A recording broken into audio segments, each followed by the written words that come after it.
ওদিন আমরা রাত্রিবেলা শনি পুজো করেছিলাম। তাহলে কি হয়েছে বন্ধুরা তোমাদের আমরা খুলে বলি। তো আমি যেদিন গিয়ে পুজো করবো সেদিন গিয়ে আমার সকাল সকাল আমার বোন এসে পড়েছে। তো আমি স্নান সেরে ঘরে নিত্য পুজোটা সেরে নিয়েছিলাম। আর এদিকে আমার মা বলছে আমি পুজোর ডালাটা সাজিয়ে দিতে, তাই আমি সাজিয়ে দিলাম আমার পুজোর ডালাটা।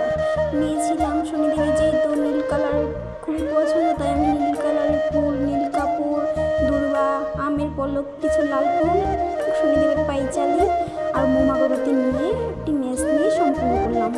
আর এদিকে আমি স্নানে চলে গিয়ে আমি আমার যেদিকে পুজোটা হবে সেই জায়গাটি ফুঁড়ে তারপর লেপে দিলাম।